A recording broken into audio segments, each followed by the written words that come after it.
Okay, you've done it. You've played a perfect game of luggage Tetris, squeezing every last thing into your carry-on. You're walking past that long bag drop line feeling pretty smart, saving yourself that check bag fee. You get to the gate, and then it happens. It is the worst feeling for any traveler. That moment of truth where your perfectly packed strategy falls apart, your bag gets slapped with that tag, and suddenly your free carry-on is about to cost you a whole lot of money.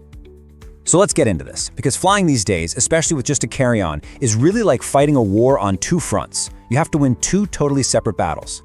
First, you're up against the airline and their very specific, very tricky rules. And second, you're facing airport security, who are looking at something completely different.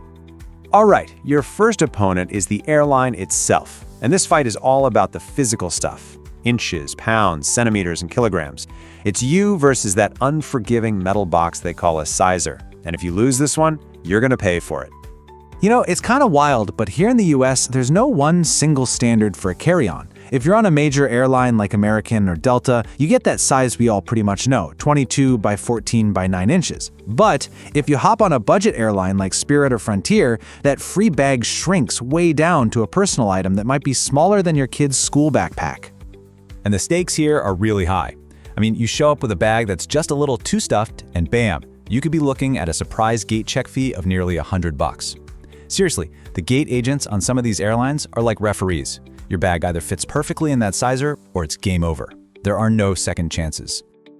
And if you're flying internationally, it's a whole new level of difficulty. Suddenly, it's not just about how big your bag is, it's about how heavy it is. Airlines like Lufthansa or Qatar are super strict, with limits as low as 7 kilograms. That's only about 15 pounds. And that's a huge contrast to most US airlines where the rule is basically, hey, if you can physically lift it into the overhead bin, we don't care. So here's the real takeaway for 2025. The battleground is shifting. It's not just about your main roller bag anymore. No, the new target is that personal item, that backpack or tote bag you thought you could slide under the radar. Low-cost carriers especially are cracking down, and they are measuring these things with, let's just say, ruthless efficiency. All right, let's say you've won that first battle. You made it past the gate agent. Well, you're not done yet. Now you face your second opponent, the TSA.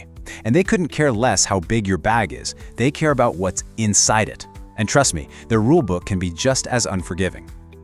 The famous 3-1-1 rule. We all know it, but that last part is so important. It's not just shampoo and water. We're talking about anything that's a liquid, gel, cream, or paste. I've heard stories of people losing jars of salsa, fancy hummus, even expensive face cream. Why? Because, as one agent apparently said, if you can spread it, it counts. But you ever wonder why this rule even exists? I mean, where did it come from? Well, it wasn't just made up to annoy us. It came directly from a very real terrorist plot back in 2006, where the plan was to use liquid explosives hidden in soda bottles. When you know that, the rule suddenly feels a lot less like a random hassle and more like a pretty serious safety measure. Okay, another huge headache at the checkpoint these days, power banks. After a few scary incidents, like an onboard fire earlier this year, security is looking at these closer than ever. It all comes down to a kind of math problem with something called watt-hours. But that last point, that's the real killer. If the capacity isn't clearly printed on the battery itself, it's not getting on the plane. End of story. And hey, just a quick word on so-called smart luggage. That built-in battery that can charge your phone, it can be a massive problem. If you can't easily pop that battery out before you go through security or check your bag, a lot of airlines will just refuse it completely. And then your very expensive, high-tech suitcase is just a useless box. And just to give all this some perspective, this isn't all about confiscating oversized shampoo. In 2023 alone, the TSA found over 6,700 firearms in people's carry-on bags. It's a pretty sobering reminder of what they're really looking for. Okay, but beyond all the serious stuff, the TSA rulebook has its own, let's just say, strange and sometimes hilarious logic. So let's take a quick look at some of the most surprising things that you actually can and can't get through security. This is where it gets really weird. You can bring a bowling ball on a plane. A bowling ball. You can even apparently bring a live goldfish. But a snow globe? Nope, that's banned. Too much liquid. And tent poles are a no-go because they could be used as a weapon. So those have to be checked. I mean, you can't make this up. One traveler said their kid's toy lightsaber sailed right through security, and the agent even said, "May the force be with you." Meanwhile, the person behind them in line probably had to throw out their expensive face wash. It's wild. Okay, So we've seen the two battlefields. We've looked at the weird and confusing rules of engagement. So how do you actually win? Let's put it all together. This is your survival guide to conquering both challenges and getting your bag safely to your destination.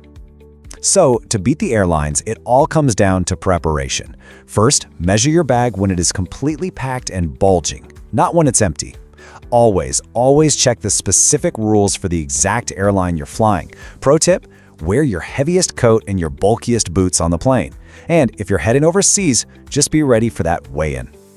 And for winning round 2 against security, you've got to be just as prepared. Simplify everything. Go with travel size or even solid toiletries. Make sure that power bank's capacity is printed right on it, easy to see. Keep your electronics charged up just in case they ask you to turn them on. And please, do one final sweep of your bag for that pocket knife you forgot about. So, there you have it. The rules are constantly changing, it seems, but the winning strategy is always the same. Know the rules before you go. Next time you pack your bags, you'll be ready for both battles. You've got the playbook now. So the only real question is, are you ready?